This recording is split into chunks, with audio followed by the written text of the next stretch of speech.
The advice and opinions expressed by the host of Autism Live and her guests are intensive behavioral intervention. Any choices you make in determining your child's treatment are completely at your own discretion.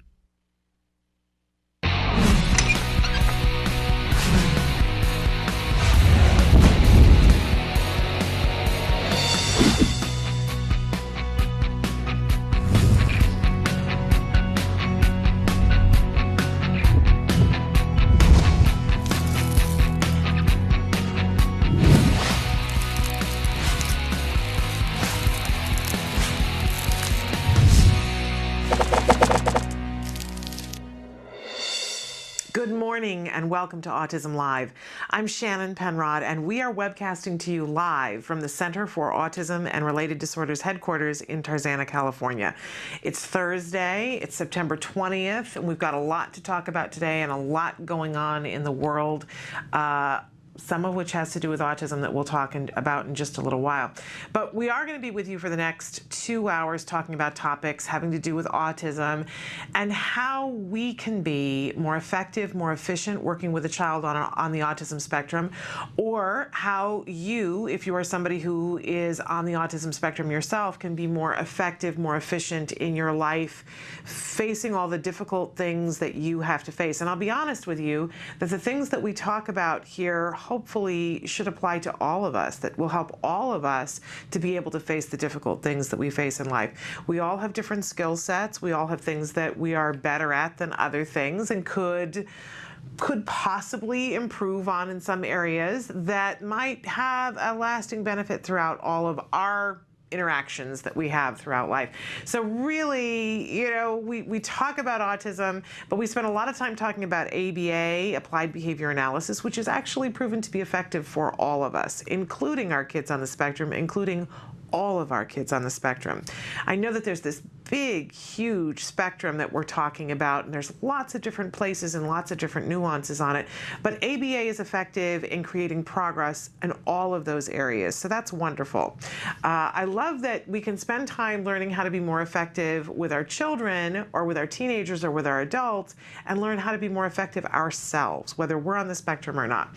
And I know, though, that if you're a parent, a teacher, a practitioner, that being able to educate yourself and be able to connect with a child on the spectrum or a teenager or an adult on the spectrum is something that's really near and dear to your heart, as it is to mine. I am an autism mom. My son was diagnosed with autism at the age of 2.5. He is now 9, and he is doing really well. Is he perfect? Well, I don't know. You know, I'm his mother, so I can say he's perfect. But does he have things to work on? Oh, yes, he does.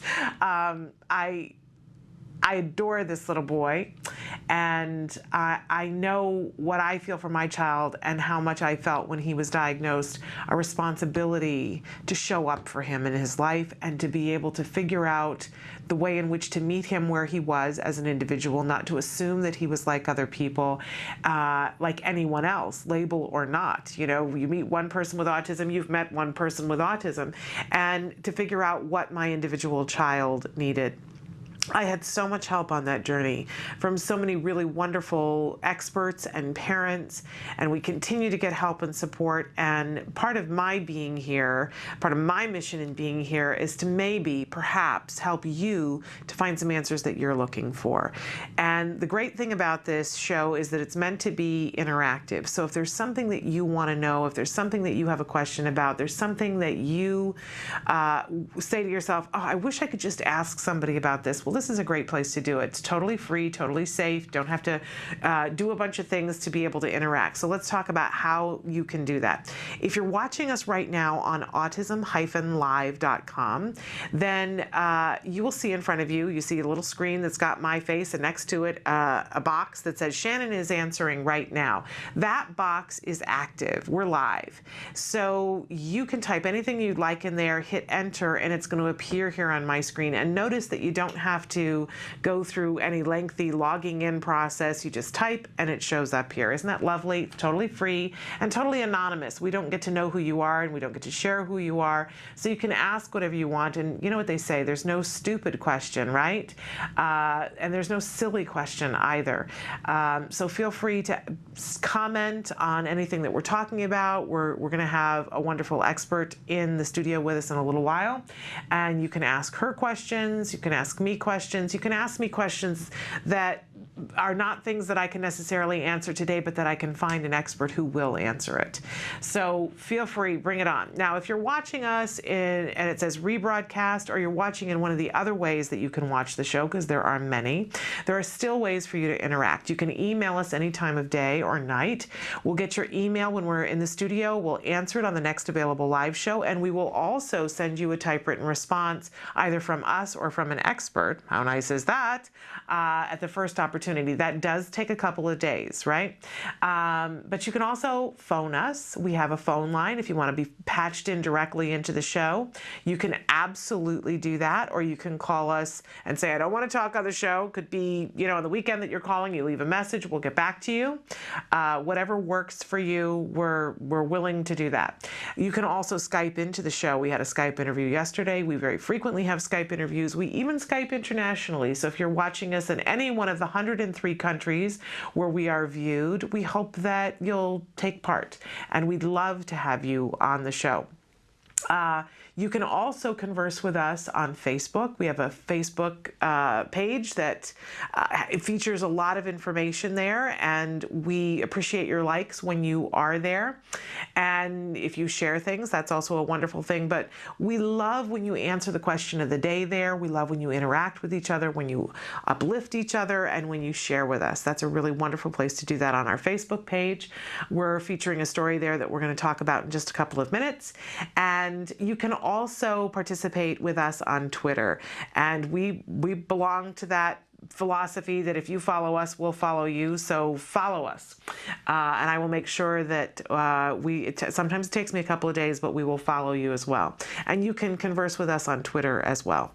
And I mentioned that there are other ways in which you can watch the show. There are. Autism-Live is our home, autism-live.com.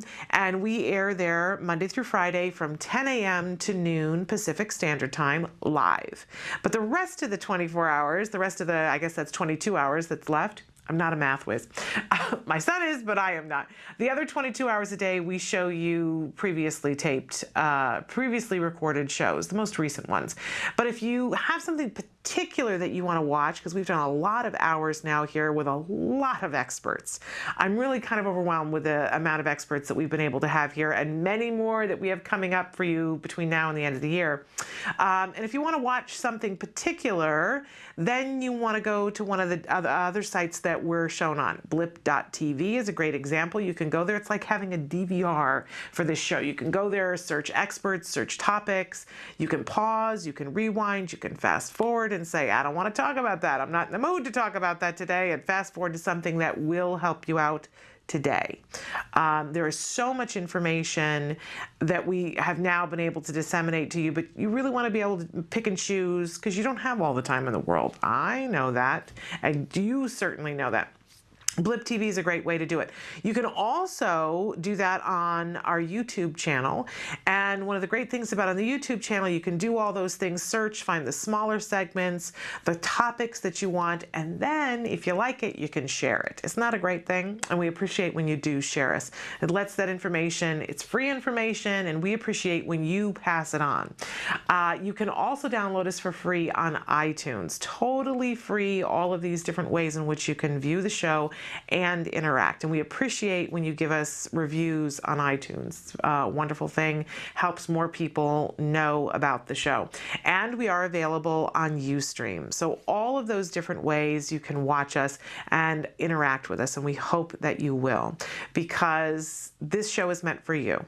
And you really drive what happens on this show. So be a part, help yourself and help others with your comments, your questions, and your suggestions. I always want to remind you as we talk about things here, I'm an autism mom, not an expert in autism. Not I, not I. I suppose that at some point in my life, I might have to go back to school for autism. I've threatened to go back and get my master's degree in autism.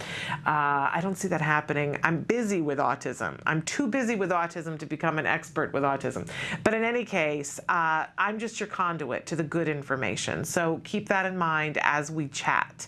I don't want to mislead anybody. I always say I'd like to be an expert in my own child, but I'm not even that, as he proved to me this weekend. He is a growing boy, growing and changing, and mommy's just running to catch up, which is good. That's the way to be, right? Okay, we like to start every morning with something that I fondly refer to as the jargon of the day.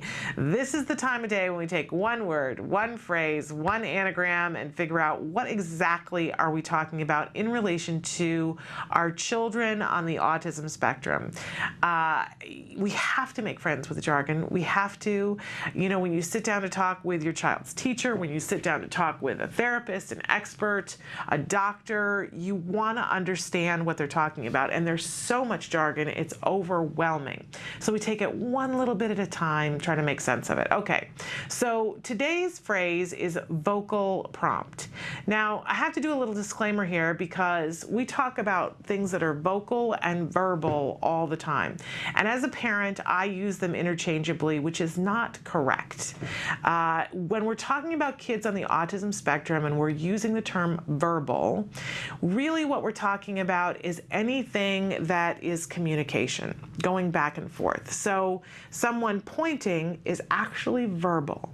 Vocal is when we've got sound coming out. That's going to be vocal. But there again, going, is vocal.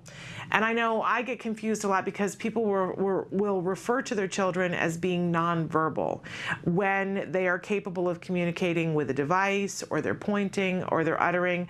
And I'm not going to say that they're wrong. It's their term for their child. But when experts talk about it, they tell me, well, we need to delineate between vocal and verbal. So today I'm talking specifically about vocal prompts where we're making utterances. But there are verbal prompts, right, which could include utterances and could include pointing. But for today, we're talking about a vocal prompt. Okay, so our actual definition of a vocal prompt is an extra stimulus in the form of a voiced word or phrase presented along with a discriminative stimulus, which increases the likelihood of a correct response. Okay, if you've been around the ABA block a time or two, this isn't complete Greek to you, right? But if you haven't, this is overwhelming. So let's take it down a notch into something that's workable, using a spoken word or phrase to encourage the child to give the desired response. So whatever it is that we're teaching, if we're asking a child, let's say that we say to a child, sit.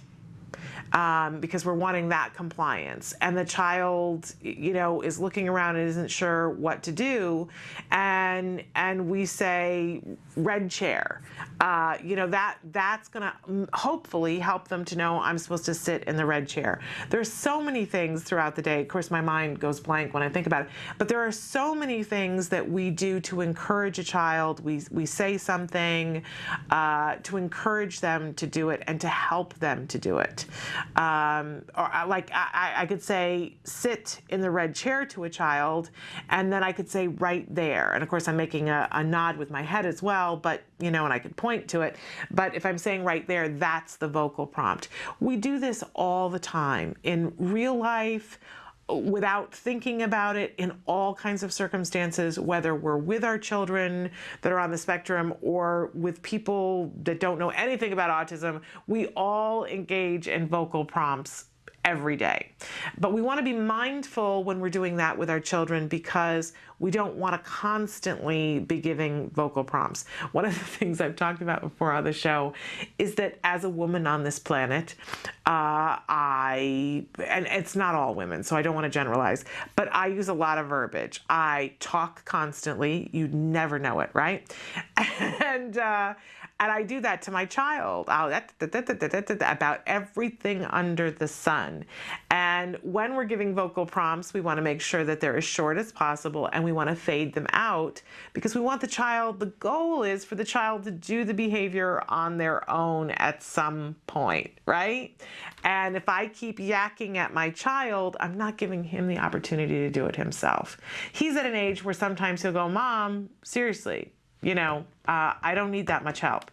It's not just me. I was raised that way too, right? My mom is somebody who very frequently, will give a direction and keep talking, right?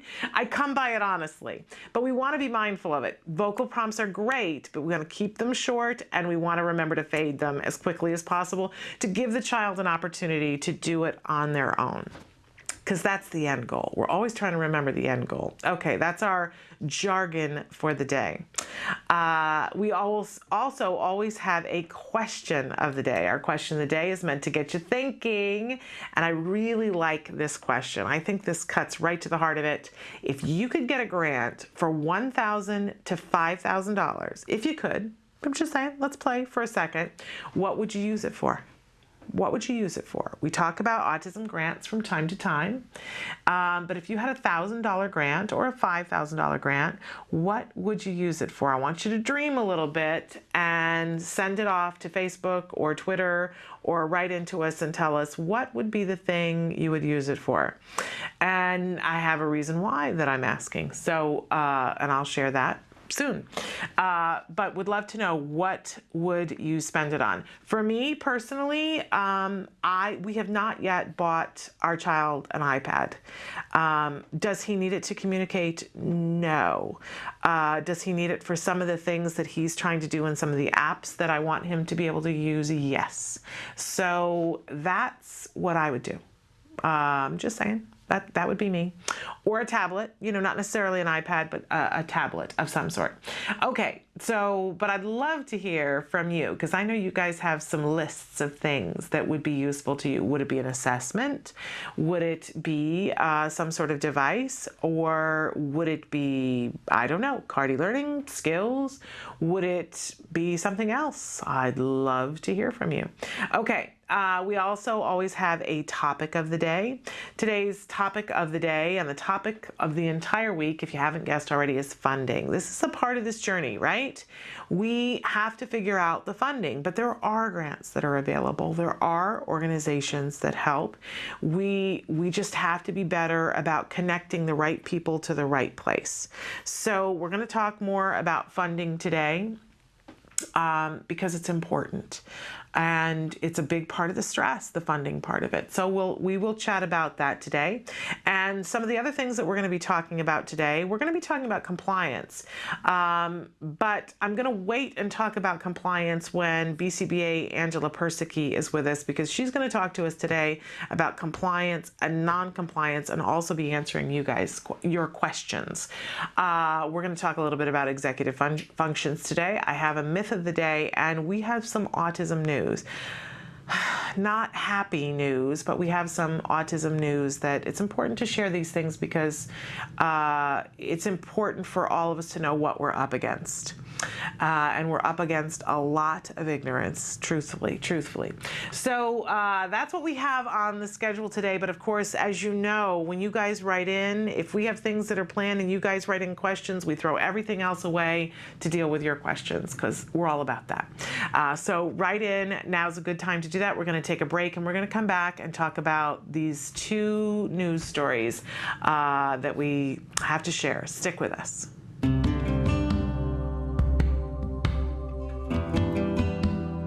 Hi, I'm Bryce Myler, and I'm the Contracts Director for the Center for Autism and Related Disorders. I've been here for about 5 years. CARD has several employees with many years of insurance experience, dealing with insurance, dealing with pre-authorizations, dealing with discovering whether there's coverage or not. So we have more experience than any ABA provider that I've ever come across. So for a prospective client, somebody that may be interested in, ABA therapy and what CARD has to offer, we have a special 800 number, and you call that number. They will talk to you about what we have to offer, how ABA works. He'll ask you for the front and back of your ID card, and then we check to see if you do or do not have coverage.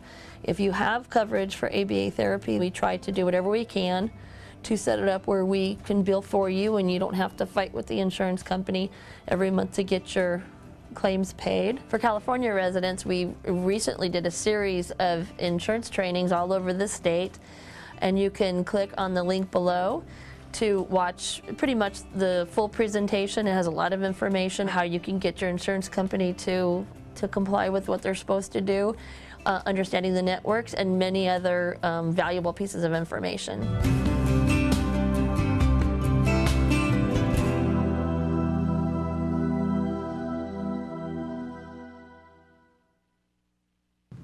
Welcome back to Autism Live.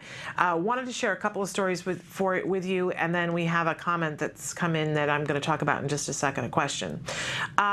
Two stories that we were looking at this morning to talk to you about, and both of them are pretty dire. The first one, a family in Arizona with a young man, 7, who is considered special needs. I don't know what his diagnosis is, but he going to school in 2nd grade, and this is in Glendale, Arizona. The school district is Deer Valley United School District, number 97, and Desert Sage Elementary School in Arizona. And the parents have had to file a lawsuit against the school because their 7-year-old son has been repeatedly put into a quote-unquote scream room for what is perceived to be behavioral issues. Now, that in and of itself, like, we could stop right there, right? And I could tell you my outrage, and we've talked about scream rooms before on the show, and how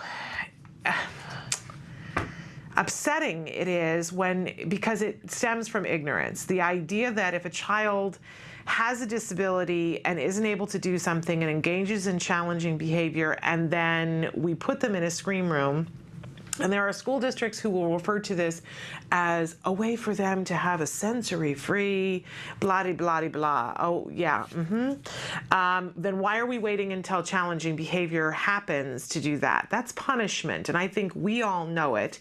It comes under the heading of how stupid do we look, right? One of our newer segments. But in any case, in this particular instance, it's made worse by the fact that this child has specific dietary issues that the school is aware of, and that often the challenging behavior has come after there has been an infraction from the school. So the school feeds him something that he is not allowed to have. He has a challenging behavior, and then they put him in the scream room. And very, very upsetting. On top of that, there seems to be some, what do I want to say, discrepancy about how often they are using this scream room. The parents contend that the school officials punished their child by putting him into the room, the padded room, again, for the perceived behavioral issues. The school, their quote is, "This is the last method of behavior management schools use with a student. Our staff is fully trained on nonviolent crisis intervention and put student safety first at all times. The safety of all students is important and remains a top priority in Deer Valley." One of the things, though, that has come out of this, as the parents have filed this lawsuit and asked for records recording when the child was put into the scream room, the parents were under the impression that the child had been put in the room 11 times. And I don't know whether that was because they had spoken to their son and that was what he reported, but they actually discovered, upon asking for records, that the child had been put in there 17 times. And according to the school's own policy, quote, "If a child requires the use of seclusion/physical intervention, parents are notified immediately. 2 adults always accompany the child when secluded." But only 2 of the 17 times were the parents notified. Now, to me, there's another question here of, well, if you had to do it 11 times or you had to do it 17 times, how well is it working for you? As I've said before, I am not an autism expert, but I would venture that if you've had to do it 17 times, it's not working. Maybe that would be a clue to you to try something else. I'm just saying. Further issues that one of the behaviors that the child was engaged in, and this is according to the parents, the child was urinating on himself, and that the school's supposition was, and this was from the school's expert, again, from the parents' point of view, that it was to get attention. And here's the thing. If that's the case, this is where we just go ignorance, ignorance, ignorance. Okay, if an expert has done a functional behavior assessment and said that it says that a child is urinating on themselves to get attention, then if you tune into this show, then you know that what we do is that we give the child a whole bunch of attention before they engage in the behavior. We don't put them in a scream room. I would also like to, question whether an FBA was done to show, because it's unusual for a child to urinate on themselves for attention. And if they have to, if a child has to resort to urinating on themselves to get attention, then there's something really, really wrong going on in that classroom. And seriously, the court case is being filed under gross negligence, and I don't think that is at all inappropriate. And the family is seeking damages. This has created issues in the child. He's having nightmares. Gee, can you imagine? And they took, unbeknownst to the school, they took pictures of the scream box. You can see them on our Facebook page. If you go to our Facebook page right now, we're featuring the story there, and you can see pictures of the scream room. No window, very small, padded. If you put me in there, I would have nightmares too.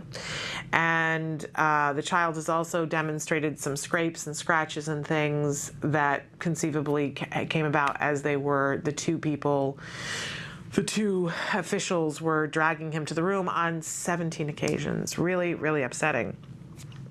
The other story, even more disturbing, that on September 11th of this year, a young man by the name of David Jordan, he was 20 years old, with an autism diagnosis, was shot and killed by the police in Long Beach. And we're hearing stories now about what actually happened. A woman who refers to herself as his grandmother, but who actually adopted him when he was 3 or 4, had called 911 and asked for, in her words, asked for an ambulance, asked for help. Apparently, it was after David's second day of college. He'd worked really hard to finish his high school program and had started college at Cypress College. It was day 2. He had called, quote unquote, his grandmother and said, "Could you please come home? I'm not feeling well." And he has struggled with depression and apparently has been someone who in the past has been suicidal and expressed suicidal thoughts to her on the phone. She came home and called 911 and told them that he was autistic and asked for an ambulance. Now, we all understand that when you call 911 and if you're calling for an ambulance, more people than the ambulance are going to come, right? Well, apparently the police were the first on the site. The 911 operator was told that the young man had autism. We don't know if the police were actually informed. We don't have records of that at this time. But the police arrived, saw that the young man had a knife in his hands. We understand that it was a steak knife, something that was just in the kitchen. It wasn't a switchblade or something like that, but there was a complete misunderstanding about what was happening. He was asked to drop the knife, guns were drawn, and ultimately it ended in a life lost, an autistic life lost. The young man, David Jordan, was shot and killed. Of course there's an investigation. Of course there is. And of course the family is saying, we called for an ambulance, we didn't call for police. I can only imagine that the police feel horrible about this situation, but it brings home in both of these stories ignorance. And if you, as a parent of a child with autism, let's take the second case first. If you have a police department in your, and I'm sure that you do, I hope that you're having conversations with them about your child and about autism and about behaviors. We had Emily Island on the show last week, or maybe it was 2 weeks ago now. Emily Island is a wonderful advocate who's written several books, and Emily Island actually lives in my hometown, where my son lives. And one of the things that she did early on so that I didn't have to was that she created a program for the local law enforcement to train them about what autism is and what it isn't. And that if somebody calls in and says 911 and this is happening and there's a child with autism and the child runs away from them, that they don't assume the worst and don't draw guns, that they are trained. And you can do that in your community as well. How lucky am I that I don't have to spend the time doing that, because Emily Island already did that. But I would encourage you to ask questions, because police come to situations and they don't understand what's happening, right? And if we don't inform them, then I don't know who will. And a life has been lost because they weren't informed, because they were ignorant. And that makes us question whether all of our children are safe. And in the case of the school, I feel that it's the same thing. I'd like to think that the world isn't filled with people that are just completely out to get us or our children, but they certainly are ignorant. And I don't know about you, but when my child was diagnosed with autism, I thought, I got to spend my time helping my child. It never occurred to me that I was going to have to spend some time educating the ignorant world. But we all have a share in this, don't we? We all do.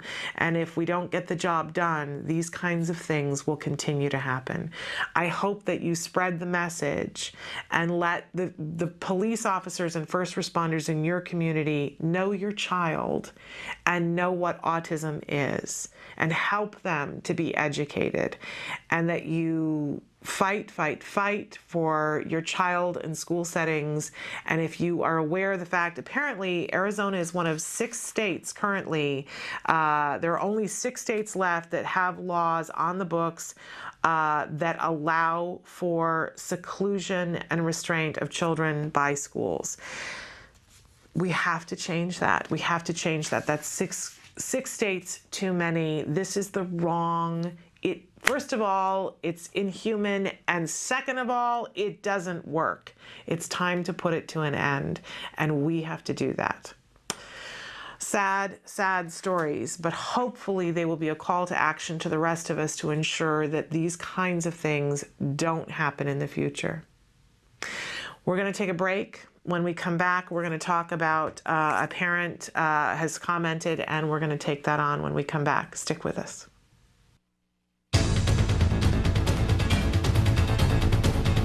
Hi, I'm Shannon Penrod, and this is my son, Jem. We're here today at the Home Depot. You might know that Home Depot is famous for giving free classes to adults on lots of things like tiling and other home crafts. Well, they also have free classes for kids as well. It's called the Kids Workshop. We love doing that, don't we, Jem? Yeah. It's cool. So come on inside with us and let's do a craft. Yay.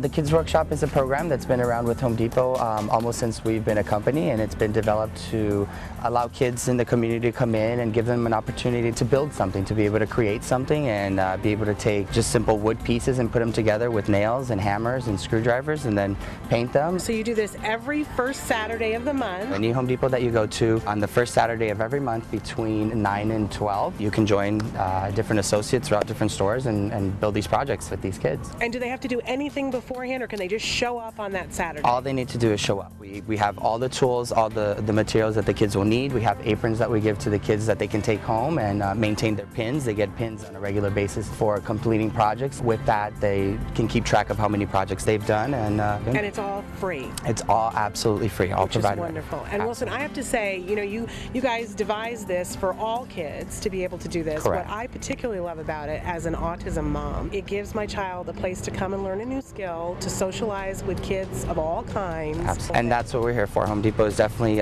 loves to be involved with the community and bring the community in to work with us. That's what we love to do.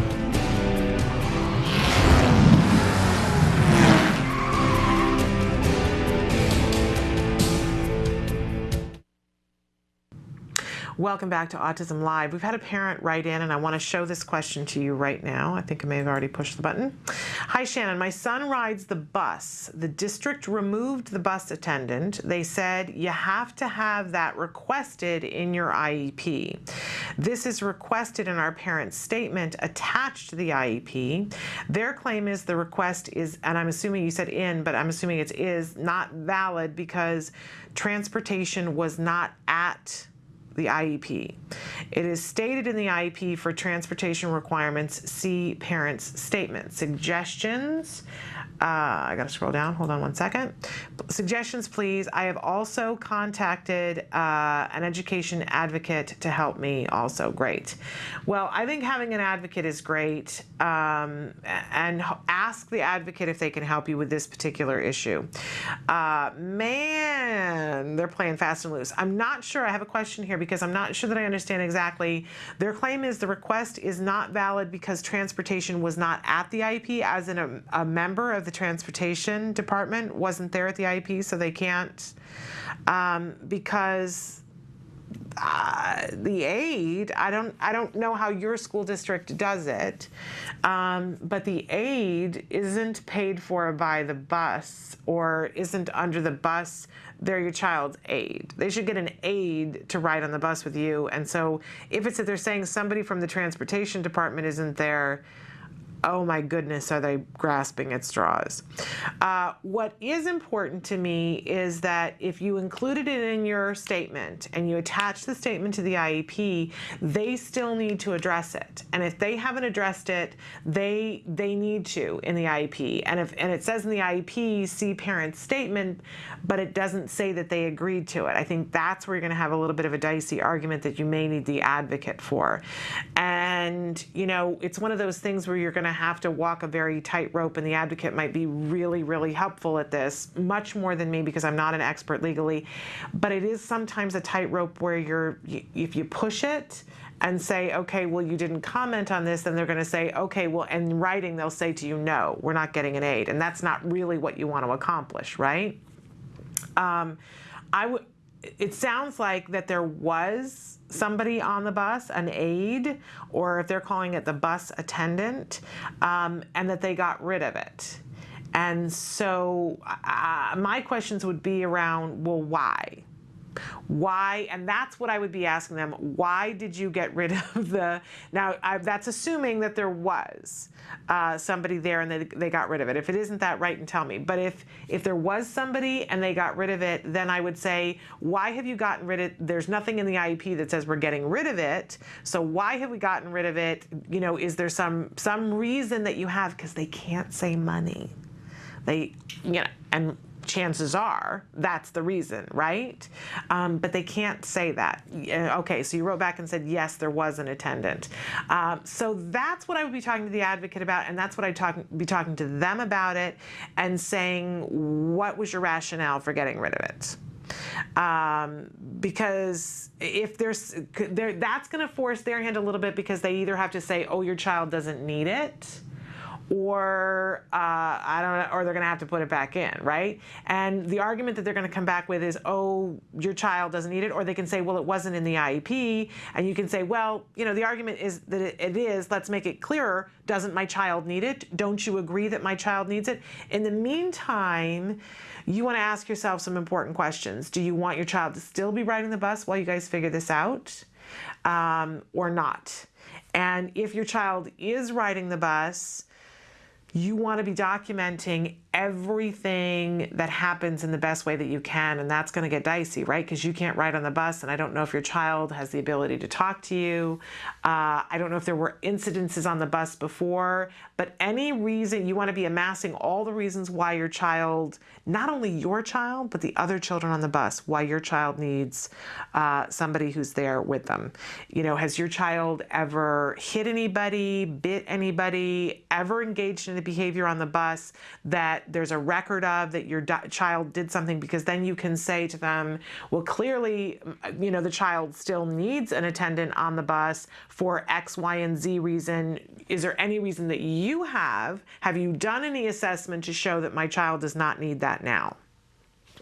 But I really think the advocate, because the advocate's going to know, if you get a local advocate, they're going to know more of the ins and outs of what's really happening at your school. I'm going to guess, oh, you took him off the bus. Okay. And that's probably what I would have done. But I would make that school give you reasons why they took the attendant off, because I'm just going to guess they don't have anything to back it up. And they have to. The thing about it is that if there was a need, and they were participating in it, and there was a need, then they got to show why there isn't a need now. And it can't just be that you didn't cross your T and dot your I in the IEP. That's hooey. And they know it. But sometimes it's one of these things where they, it's horrible, but there's not enough money. And so they go, oh, well, let's do this, let's do that, and see who yells the loudest. And of course, I always have to say that you get more with honey than you do with vinegar. So be as nice as you can as you're asking for them in writing to let you know. That's my suggestion, but talk to the advocate about it and see what the advocate thinks about that. But they've got to give you a reason why. And if they don't have a reason, they're either going to have to back up and find a reason, or they're going to have to capitulate. Because if your child needs it, then they're going to have to find a way to do it. But I'm with you. I would have to take him off the bus. There was a big story recently after the first day of school in New York City. There was a child who got stuck on a bus for 4 hours. A child with autism, 3 years old, first day of school, got stuck on the bus for 3 hours. I don't know what the confusion was, but the family was distraught about it. And there was a lot of people talking about it the other day on Facebook, and how, can you imagine for a child with autism, a 3-year-old? And a lot of people were saying, how could you put a 3-year-old on the bus? Well, sometimes not only do we have to do things that we think, oh, I don't know how I'm going to do this, but you got school there saying this is how we do it. And if it was the only way for the child to get to the help, parents are put into push comes to shove, and the bus is a dicey thing. On my first day of kindergarten, they lost me for several hours. And I was completely verbal and saying, I don't live here. Here's my mom's phone number. They still lost me for hours. The bus is an overwhelming thing. And I bring this up because a lot of people said, I would never put that child on another bus. I wouldn't put a 3-year-old on a bus. And other people were saying, but New York City, the child's going to have to ride a bus at some point. So, each person to their own, but I'm with you. I probably would have said, I know I would have said, my individual child, not on a bus without an aide. If he needed it on Tuesday and today is Thursday, tell me why he doesn't need it today. Hello? Oh, schools. And it all comes back to funding, right? I'm going to guess that's what it comes back to. Would you do me a favor and let us know what happens? I'd love to hear how it all ends up, and I'm really happy that you did what you felt like you need to do. I'm sure it's hard finding a way that you're going to have to take your child yourself, and I don't know why they want to make things more difficult for us, right? But bless your heart. What a great job you're doing and advocating for your child and staying on it. You're doing a really good job. Okay, proud of you. We're going to take a break. And then we're going to come back and talk about an EF tip, helping our children to use a planner. What a concept, right? Stick with us. My name is Rocky. Autism used to affect 1 in every 10,000 children. Now it affects 1 in every 91 kids. TACA is one of 5 organizations helping families living with autism today. Our kids came back to life. There's a whole community out there, and now we're a part of it. Oh, TACA has a place for me. To find TACA, go to www.tacanow.org. Please. Welcome back to Autism Live. You know, from time to time, we talk about executive function skills and why they're so important to our kids. And I think a lot of people assume that it's all the higher functioning kids, and we don't work on this with anybody who's under the age of 8, or, you know, that they have to be at a certain level before we can begin to work on executive function skills. Well, you know, here's the thing I want you to keep in mind, that we can start really, really young working on executive function skills. We just work on some of the things that are more simplistic, and we can take more advanced executive function skills and scale them down to work on them in bite size for really young children. The particular skill that I want to talk about today, using a planner, yeah, we're not going to start to work on using a planner for somebody who hasn't met a lot of prerequisites. But you'd be surprised at how early we can start to work on a planner, and how helpful it will be to children that are beginning to progress in some other areas. Lots of prerequisites, but I think you'd be surprised how many of our kids do really well with a planner. So let's talk about some different tips. And I want you to keep in mind that, you know, I'm seeing my son who's in 4th grade this year, and for the first time the teacher is requiring a planner for each one of the children, and they have to write down their homework in the planner. And I'm so thrilled and overjoyed that it's a daily thing.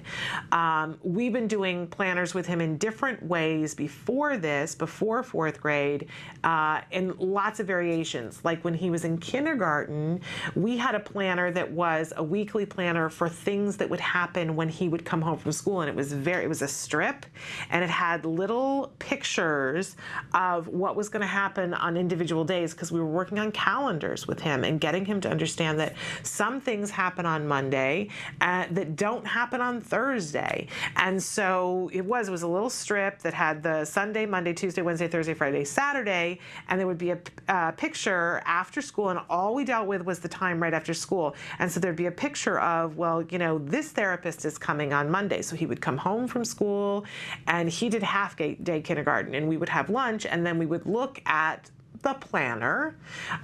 It was a visual schedule, right? But it was a planner, and he would see, and I would point and say, you know, this is the therapist that we have coming today. And there were some therapists that he particularly liked more than others, but, you know, so there, you know, most of the time he really liked all of them. So there'd be a little, oh, you know, this person is coming because I get to play this or whatever. And on Fridays, as I mentioned the other day, that was when we did homework. So there was a little picture of, on Fridays, we do homework. And it was really a great tool, because it helped him to learn the days of the week. It helped him to understand why, because I would be pointing at it and reinforcing, okay, you know, it's Tuesday. So Tuesday, who do we have come? Oh, we have Jessica come on Tuesday. Great. You know, and then on Friday, we're going to do homework. So he knew what to expect. He was learning his days of the week and getting a sense of passage of time and a sense of control. It's control. We all like control, don't we? So I just want to throw that out there, that there were a lot of prerequisites he didn't have. We weren't talking about, you know, a Stephen Covey planner with him in kindergarten, but that kind of a schedule, very effective. And it helps children to understand, oh, okay, well, you know, I'm accountable for this today. I'm going to have therapy with Jessica today, or I'm going to do homework. Okay, now let's start to talk about just in general for all kids. And here are my tips for you, that we want to start as soon as it's age and skill appropriate, and we're going to start simply. So it could be just a strip of things that has days with one picture. It doesn't necessarily have to be words. But then we're going to age it up so that when we get to a point where the child is writing on a regular basis, that maybe they get to write one thing that they need to do. And it could be just on the weekend that maybe we make a list of things that we're going to go to the grocery store and buy, or maybe they could make a list of things that they need to do in order to have a play date with someone. And again, it can be them listing or them telling us and us listing, depending on what the skill level is. But start as soon as possible, as soon as age and skill is appropriate, but keep it simple in the beginning. Really, really simple. Build in accountability. so that if it's a checklist of things that they have to do, that they have to sign for it, but that you also have to sign for it, or someone else has to sign for it. I love, love, love that in my son's planner every day, he has to write down his homework in the planner at school, and there's a box that is, you know, for completed, and I have to initial it, and then the teacher checks it, and all of the kids come into class every day, and they open up their planners, and she goes around to see, did your parents sign off on it? Did you sign it? And she's checking it off too. Now that's a lot of accountability, and that's 4th grade. But how can you build an accountability for, you know, your child? By going to the planner and checking with them. And at first, like I said, in kindergarten, just checking and saying, okay, so what day is today? Today is Tuesday. Who's coming? And they say whatever, and then that person comes to the door. That's how you start to build accountability. Don't just assume that they're going to do it on their own, because you know that's not going to happen, right? And reinforce, reinforce, reinforce, reinforce, reinforce, right? Don't we always say that on the show? Make sure that you're letting them know how great it is that they're writing their stuff in the planner, if that's what they're doing, or that they're going over, you know, they come home and before we have snack, we're going to go over and look at the board and see what's happening today. Oh, it's Jessica coming. Good job. Tickle, tickle, tickle. Yay, praise. Let's go have our snack, right? So that they get used to that. And then the last thing is to model it. Now, I know that as an autism parent, man, you guys have to have some sort of planner going on, and you guys do it in different ways. I've seen the families that have the huge calendar on the wall where they write down all the appointments that they have to go to. Some people do it on their phones, but let your child know that you do that too. Let them see you doing it. You know, it's like when we start the toileting, and at some point, you know, you let your child see that you're sitting on the toilet and it's not a horrible thing, right? Let your child see how you are keeping a planner. And if for some reason you don't have some sort of record keeping system, some schedule system that's working for you yet, let me know, because maybe we need to do a show about that, because I don't know a single autism parent that can stay even remotely sane unless they have some sort of a schedule. You know, I love Parenthood. I love that show, Parenthood, and that was one of the big topics on Parenthood this last week, about having a calendar and syncing it with the spouse, and the brother who has the child on the autism spectrum. He's like, man, we can't do it without it. And I thought, amen for that, because it's the truth. And now with technology, it's easier and easier, but you got to find the way that works for you. And then when you do, model it for your child. Let them see that you also have a planner. It's something that they will take note of. Keeping a planner, it's going to help our kids as they progress. It's one of those key things that's going to make a difference for them long term. And we can start really young if we start simply. Okay, we're going to take a break, and oh yes, we're going to take a break, and we're going to come back, and I don't know what the topic is, but it's coming. So stick with me. Lost my mind for a second, but we'll be right back after these messages. Currently in the United States, 1 in 88 children is affected by autism. 1 in 88 means something different when your child is the one. Recovery is possible. Hi, I'm Shannon Penrod, host of Autism Live, an online show about autism broadcast by CARD, the Center for Autism and Related Disorders. I'm also the mother of a child with autism, my beautiful son, Jem. You know our old joke, guess what? Chicken butt. Chicken butt. So we're going to take the chickens. But things weren't always so easy. I remember when Jem was first diagnosed with autism. I used to lay awake at night in bed and pray for someone or something that could help us to get our child back. My prayers were answered by Dr. Doreen Graham-Pichet and the Center for Autism and Related Disorders. CARD treats autism and other related disorders using the principles of ABA, Applied Behavior Analysis, which is the only scientifically proven effective treatment for autism. It is also recommended by the American Academy of Pediatrics and the U.S. Surgeon General. About a year after we started treatment with CARD, we were able to see tremendous improvement. and we got our child back. What grade are you in? Second. You are a smart cookie, huh? Mm-hmm. Do you like school? Yeah. Do you have any good friends? Yeah, Oscar. Oscar is your best friend? Yeah. And my child is just one of thousands to benefit from CARD ABA therapy. Across the nation and around the world, children are making amazing progress and being given the keys to unlock their full potential. We are extremely grateful for the amazing job CARD has done in helping our daughter. Our daughter today, just in 4 months, I think is a totally different child than when she started with CARD. I kind of see it as, it seems like her brain in a way was asleep, and now that we've gotten so many services, we've seen her wake up. Teacher has some glasses. Recovery is possible if you take the right steps, if you're willing to put in all the hard work. And 7.5 years, yeah, it's a lot of work. It's worth every little bit, and CARD's been there with us every step of the way. I have 2 children with autism. I can't imagine a day without CARD or the therapists. They've been so instrumental in helping us with our kids and shaping their lives and helping us help them. Thank you, Christina Big Alex. Thank you, Jackie and Mariana. We've tried other things before ABA, but the most beneficial thing has been ABA services, and I'd be the first person to tell any newly diagnosed family that you have to contact an ABA provider, and if you're lucky enough to have CARD,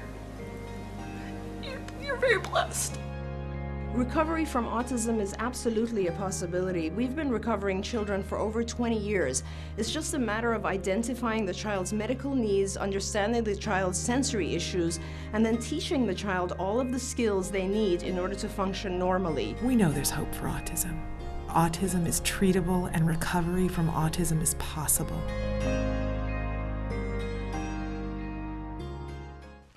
Welcome back to Autism Live. From time to time, we like to do Myth of the Day, and we haven't done it for quite a while. But I think from time to time, we have to smash these myths and say what they are, because we forget there are still people out there that think things that are inappropriate where autism is concerned. So our myth today is that autism is caused by parents who refuse to discipline their children. Now, you and I know that that's not the truth, right? But there are still people out there who don't. There's a famous actor / comedian who a couple of years ago published a book, and in it, he said in his book, this autism thing, it's just the popular thing for people to say that their kid has when they just won't discipline their child.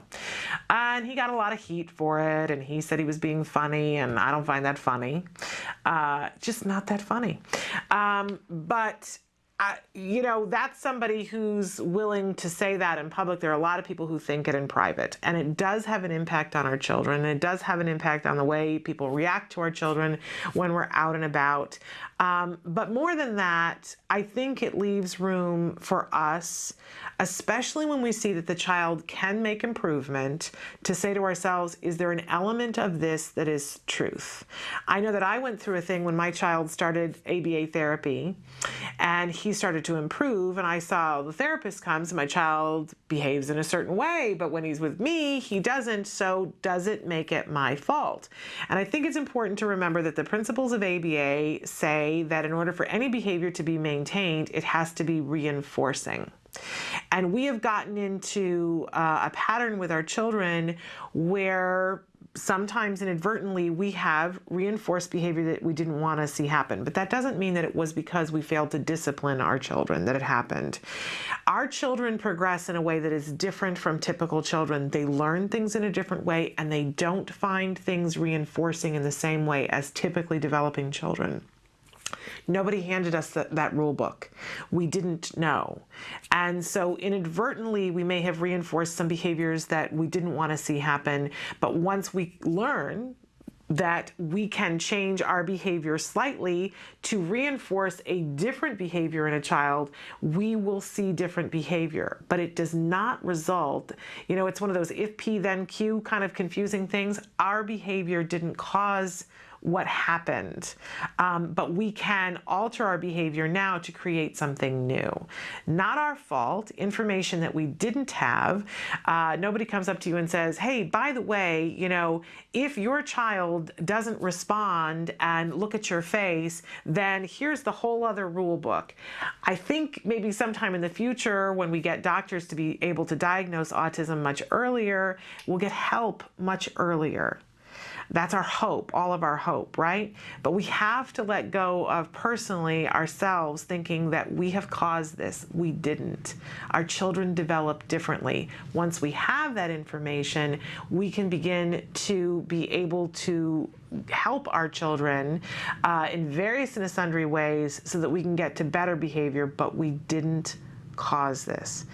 We can look at this in an empowering way instead of being torn down. And I think that that's the important thing for all of us to remember, and when possible, to share that with the ignorant people who think that we have caused this by not disciplining our children. Nothing could be further from the truth. We need to find the right way to reinforce them instead of this discipline issue. Having said that, I want to remind you that in a few minutes we're going to be bringing Angela Persicke in here, and she's going to be talking about compliance and non-compliance, and maybe that will shed some more light on this. In any case, we're going to take a break, and in this break we show you the A word, and we've been watching episode 5 of the A word, but I asked Emily if we could change things up this morning to show you episode number 41. Because I sat and watched it this morning and I did the ugly cry. If you've been watching with us all week long, we've been following Jack Riley, a little boy who was diagnosed with autism at the age of 2. And we've been looking at the beginning of his progression with ABA, when he first started ABA therapy. But in this special episode of the A word, we're flashing forward to when Jack Riley is 3 years old, like 3.5, I believe. And his parents are getting to meet a young man who I happen to adore, Nick Yates, who recovered from autism. And the parents get to sit and have a conversation with him that is deeply poignant. Take a look. This is the A word. Nick was diagnosed with autism in 1994 at the age of 4. He received 5 years of therapy from CARD that eventually faded out. Nick recovered from autism in 2001. The song I'm about to perform is by the Red Hot Chili Peppers. CARD helped many patients, myself, to recover to this level now. Cheryl and Mike's son, Jack Riley, was diagnosed with autism in 2010 at age 2. He's been receiving therapy from CARD for 1.5 years. Today, Cheryl, Mike, and Nick meet for the first time. I'm curious as to what you remember. I certainly remember pretty long sessions, and I'd be frustrated if I would make mistakes. I mean, I remember one time I had to count a row of 6 blocks, kept messing up. That was really difficult. Oh, I need it. No. I need it. I need it. At what point do you recall hearing the word autism? I was able to figure out what I was going through without anybody having to tell me. Our concern is if it's a big secret to hide. I don't know what we can say. No one ever told you, you just discerned But the it? reason I'm comfortable talking about this is because I felt it. In therapy, I certainly began questioning why people reacted as they did based on what I said and did. Particularly because of difficulties I was facing in school. It got to a point where I wanted to understand why it was. So I entered while still going through therapy and still showing significant signs of the mental condition. Even after I'd improved to a significant extent, there were those who still gave me a hard time for it. Did it hurt your feelings when you were in school, the way that kids... Oh, absolutely, because it was bullying, it was harassment. That scares us. They called me names. I was basically, when it came to sports and PE, I was usually the last kid chosen. Did teachers intervene? Fortunately, not really. I mean, it was just so hard for me to talk about it because of how ashamed I felt. Certainly the first few years of elementary school, I don't think I really had the most supportive teachers. I mean, I remember my mom told me how my first grade teacher once said that she thought I had no chance of getting anywhere. And going away to college and out of state and being the only person from my old school district has made a difference. It's just really improved my social life tremendously because I got to be me, because with nobody knowing about my past, I wasn't faced with these misconceptions and prejudgments. Do you tell people, new people that you meet? No, that's not the first thing I will ever No, I would tell hope it's not the and first then, thing. you know what? In most cases, I never do, because while it's a part of my past, it doesn't define who I am. I mean, just thinking back to the very beginning, pretty much each episode, autism, what, not who. I want to tell you right now, though, I'm so impressed with you. Likewise. I want you to know that. Likewise. I mean, your son really inspires me just as much, because I'll tell you, anytime I adore him, but I'd be lying if I said it wasn't challenging. I mean, it's cost me the stuff that you know, like career things, goals. I don't care about those anymore. I work at night. I'm tending bar. Not that I'm too good for that. I'm just saying that's what I do. I want him to have a chance. Right. And you inspire me now. Thank you. The feeling goes both ways. The feeling's mutual. Before you leave today, we would like you to meet Jack. I would love to. This is Nick. Hi, Nick. Hey, Jack Riley. All right, should we try this? I'm gonna try to take a picture of all of you. 1, 2, and 3. Jack Riley, you rock.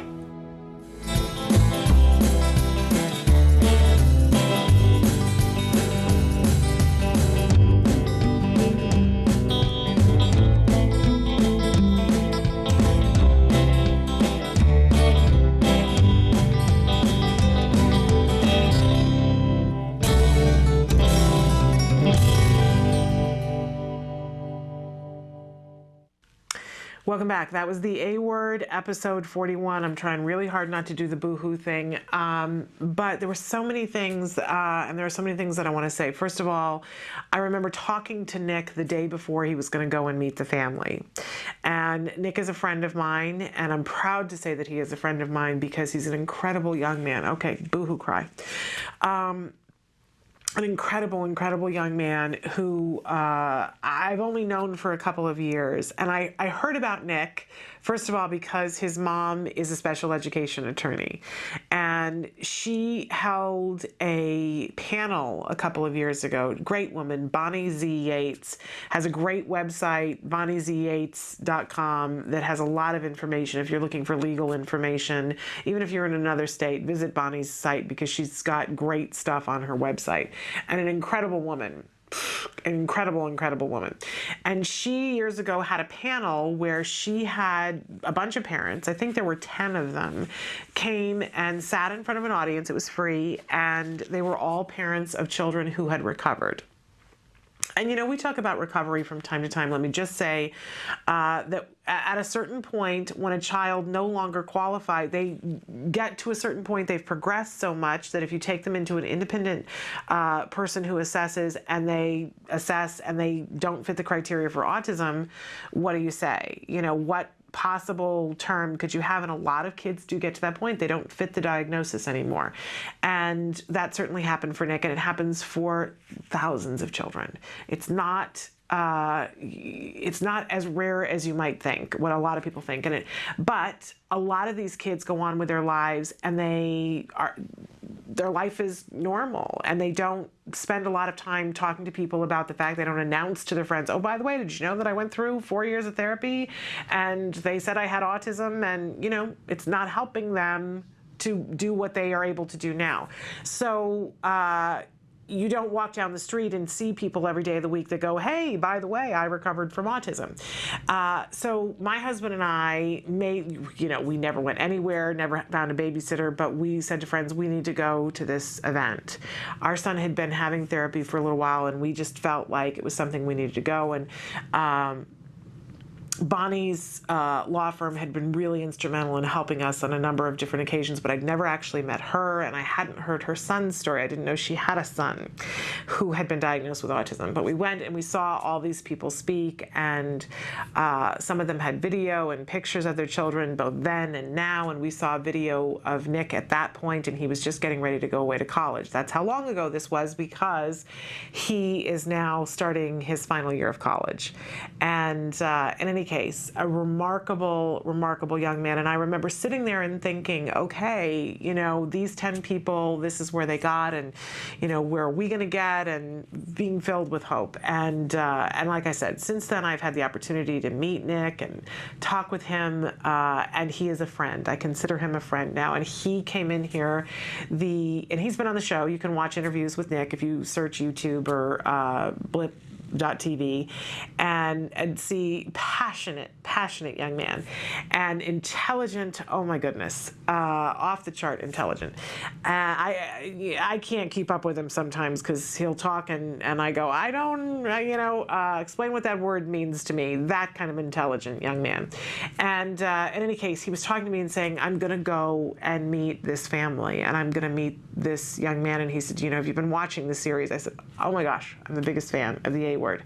He said, well, I've been watching it too. And he said, it's very emotional for me because I watch and I see things and I can remember, and to see this little boy progress, it just fills me with so much hope. And he said, but I really get emotional, and to see the family, you know, that I don't want to put words in his mouth, but he was talking about how incredible for the parents, and that maybe he hadn't seen that side of it before. He thinks that his parents are the most remarkable people as they are, but seeing it from other perspectives was just really interesting for him. So for me today, and Nick was the one who sent me this clip this morning and said, have you seen this? And I had not, to watch this today and to see this family, talk to him. I know what it means to them. I know what it means to that dad to sit down and be talking to this young man and have a conversation and hear how well he's doing in college. And I promise you, you know, Nick is one of those people on this face of the earth that he will change this world. He already has, but he's a remarkable young man, and to sit and talk with him and to know that he didn't start intensive ABA until he was 5.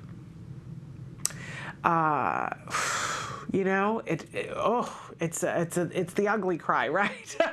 I know what it means to that dad. I know what it meant to that mom, and I hope that you guys get some snippet of it at home. How important it is for our kids to have these kinds of therapies to help them, because this is possible. It's possible. Not for all of our kids, but for a lot of our kids, this is what's possible. It's really quite amazing. So check out the A Word. Check out how well Jack Riley is doing, and check out on YouTube Nick Yates. We've had him on, I think we've had him on 2 or 3 times on the show that you can watch those clips. We're going to take a break. When we come back, we're going to be joined by Angela Persicke, and she's going to be talking with us about compliance and non-compliance, and that is where the good stuff is. So stick with us.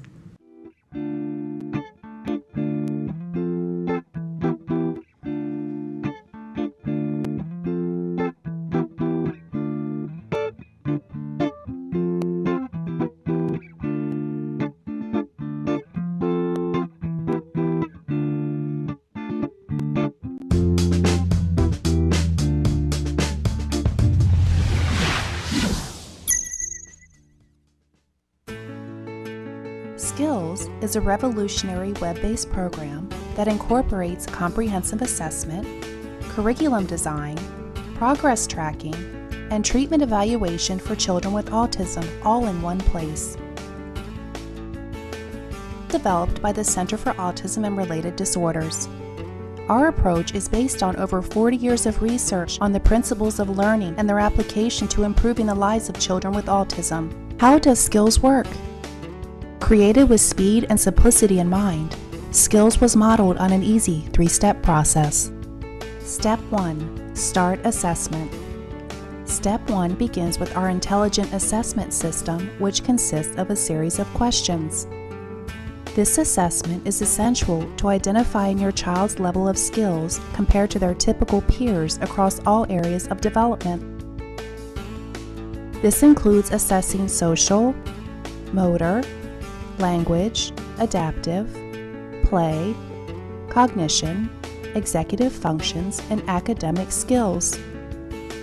Every skill has an assigned age which indicates when the skill emerges during typical development. This means that each child is automatically presented only with lessons that are relevant to his or her age.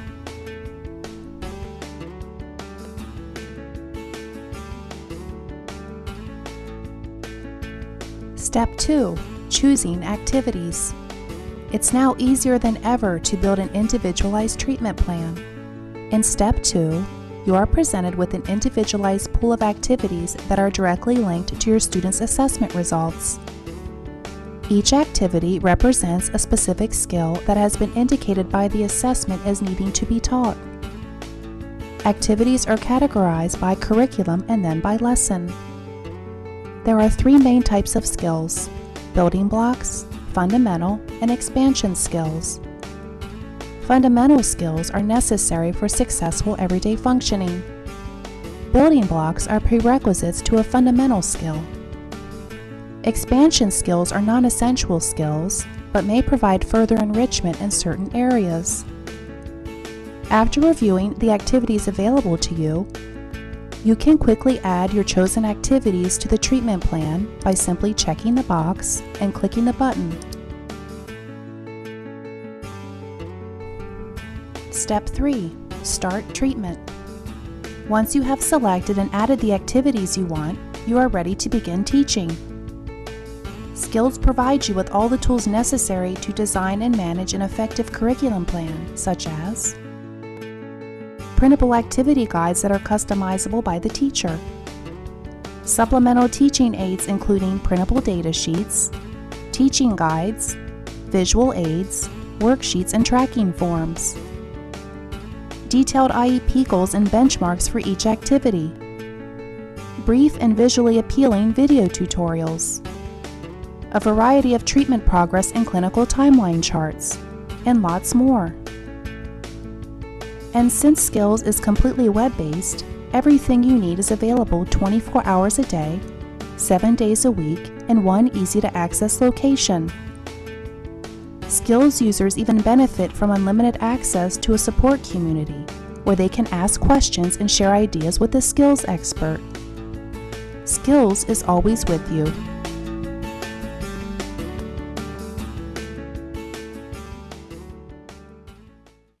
Welcome back to Autism Live. Our special guest right now is Angela Persicke because it's Thursday, and that's when Angela joins us. She is a BCBA, a board-certified behavior analyst, and you specialize in, you work in our research department here at the Center for Autism and Related Disorders, and I say our, like I own it or something, but my son was a client for a very long time, and we're in the building. But in any case, we have Angela come in to talk to us about different topics with a sort of research bent to it. Exactly. Because I know I want to be doing things that are effective, and I always say my child's not a petri dish. We do experiment from time to time on things to see if they're going to work, but I love to know what things already work and why they work, and save myself 5 minutes. You know what I mean? Exactly. It makes sense. That's why we look at research. So today we're going to be talking about compliance, but we want to start by talking about non-compliance. Yes. Because that's the crux of a lot of problems, right? It is. And actually, about 50% of all children, preschoolers specifically, engage in non-compliant behavior, typically developing children to children with autism. Now see, that number is shocking to me that it's so low. It's only about 50%? Well, and you have to think 50% engage in it consistently. Okay. So consistently, I mean, everybody engages in non-compliant behavior at one time or another. I know I do. Okay. Yes, I do too. But consistently engage in non-compliant where behavior. It becomes a problem and you have to implement a treatment to Okay. Okay. All right. That makes a little bit more sense to me. That number seems more in line, and that number might be shockingly high to people, but go to a park, go to a school, donate some time, and you'll see that there are kids who aren't on the spectrum who have an issue with compliance. Yeah, and very much with typically developing children in preschool, you'll see this a lot. Yeah. You'll look at a classroom and you'll see, a good amount of the children that just are not following the instructions. And that's what we consider non-compliance, is failure to comply with an instruction given by a caregiver, adult, teacher. Yeah. We've all been at the party or the park or the wherever where, you know, the parent says to a child, they're running away and they say stop, and the child just continues running. And then, you know, there's that moment and the parent's going, stop, I said stop, and then they take off running after them. That kind of a moment. Exactly. And there are a lot of reasons for this and why children will be non-compliant. I mean, it's not always reinforcing to to comply with the instructions, especially if it has something to do with stop engaging in activity. Okay, time to stop playing and go to bed. Right. So when we talked about the bedtime pass, you know, that's right. And we are going to talk about the bedtime pass in a little while. You see this a lot.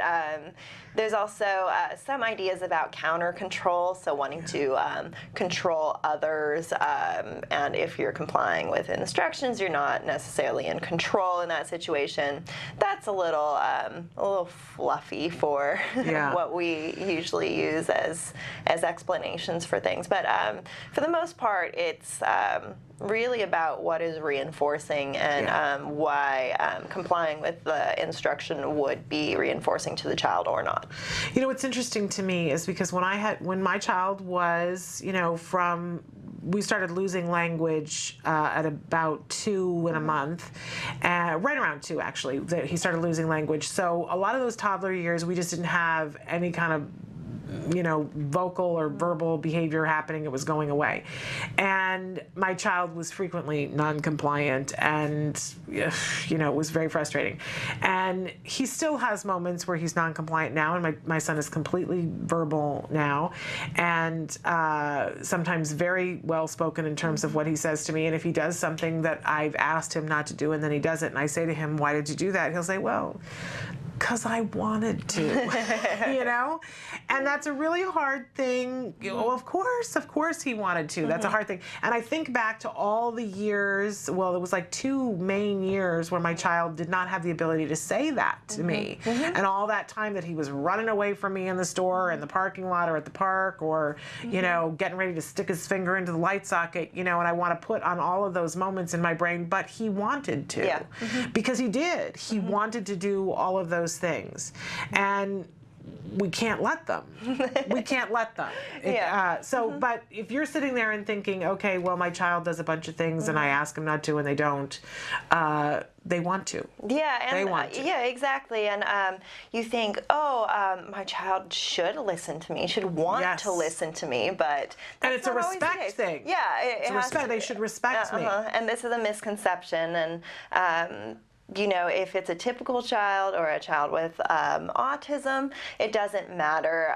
It really has to do with why the child is engaging in a behavior, what is the function, what is the child getting out of it. If the child is being non-compliant, is it because you are giving these demands to stop an activity to do something less interesting, less enjoyable? And so you have to look at it, again, based on the function of the behavior. Why is the child not complying? It has nothing to do with disrespecting you or just not wanting to listen to you. It really just has to do with what you're asking the child to do instead is not as enjoyable. Right, and I think we can all relate to that on some level. But when it comes to our child and needing our child to comply, there's an emotional component to it. There's also sometimes a cultural component to it that especially, you know, we see in some different cultures where a child's inability to make eye contact or comply with things is seen as complete and total disrespect. I know right when my child, when I said, okay, something's up and we have to go get him diagnosed, it was because my mother had visited and my mother had said, you know, what kind of a parenting job are you doing? This child is not compliant. You ask him to do anything and he won't do it. You know, you're not getting it done parenting. And my frustration in the moment was, well, you know, I can keep saying it to him, but he's not doing it. And at one point, you know, I said to my mother, I don't understand what it is you expect of me. You know, I'm trying. I'm trying. Short of beating him, I don't know what it is you want. And I'm not going to beat my child. Of course. Nor would that get it done. And that's a line that's crossed where using punishment results in respect out of fear, and that's not the type of respect we want. It's a mutual respect. Right. I do for you what you do for me, and we both get something out of it. And a lot of times when parents are so frustrated, anyone does this. When you're very frustrated and emotional about something, you resort to taking things away or right. Some sort of punishment, and that results in the child doing something more out of fear and not wanting to contact that punishment contingency, right. rather than doing it out of respect. Right. And we should note that research shows that taking away or removing something or corporal punishment or those kinds of things, statistically not effective, right? Yeah. How we really look at it, it's another fine line. Uh-huh.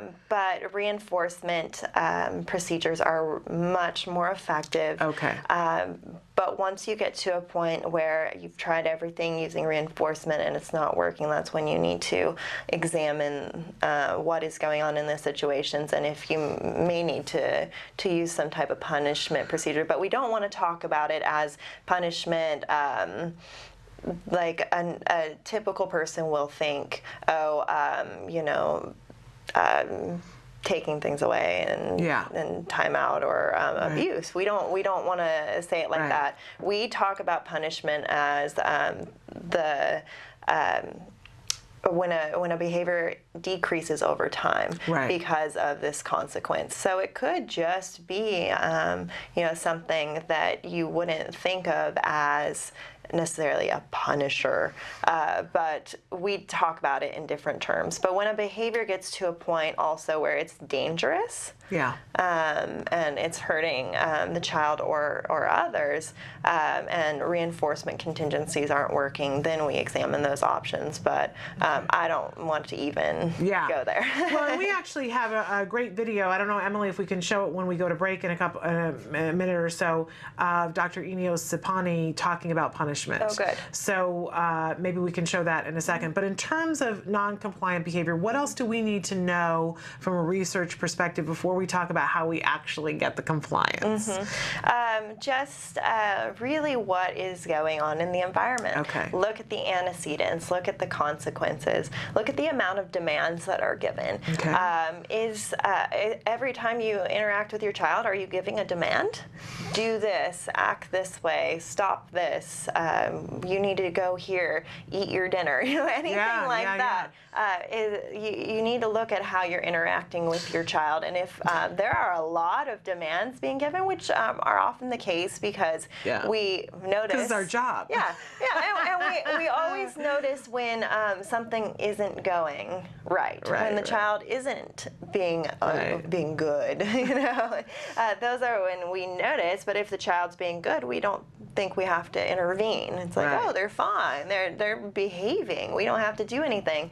But that's why you would see a lot of these types of demands. And then, of course, the child wants to avoid some of these situations, and eloping or just engaging in problem behaviors to not comply with the demand. You can kind of see from almost a common sense perspective why this would happen. But really evaluating what is happening right before the behavior. Do you give a demand, and what is happening after? Is the child getting out of it?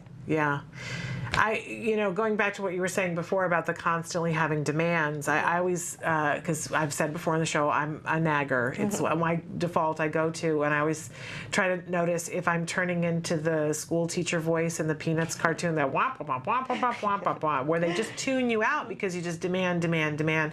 And I've also shared before on the show that you guys have taught me that when I'm not getting compliance, I need to think, when was the last time I praised him? And I sort of run that Fat Boy Slim song in my head. I have to praise him in order to get to the good stuff. I have to praise him. And we always say, oh, he should want to behave. And this goes back to, he should want to respect me. to do what I ask him to do. And that's just not the case. There isn't this inherent need to please others necessarily. Yeah. So.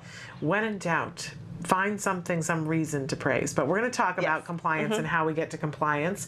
And hopefully you're going to see a clip with Dr. Angela Persicke. So take a look at this about punishment, and we'll be back to talk more about compliance after these messages. In California, they had a very unique model of service for families, which was, it was called BIS, or it stands for Behavioral Intervention Service, which meant that people who have a behavioral orientation for intervention would be given referrals, and we would basically go into the home and not just kind of watch the kid and their family and their homes and determine what the problem is and why it's occurring, but then it's like on-the-job coaching for the parent. We would actually show them how to do that with their kid. And then, while we're still there, say, okay, the next time he does that, it's your turn. Right. Yeah, so it is truly coaching. Yeah. It's on-the-job coaching. And with that, you know, not only did the child's behavior changed because the parent learned how to manage them more efficiently. Because the parents' behavior changed. Because the parents' behavior changed, right.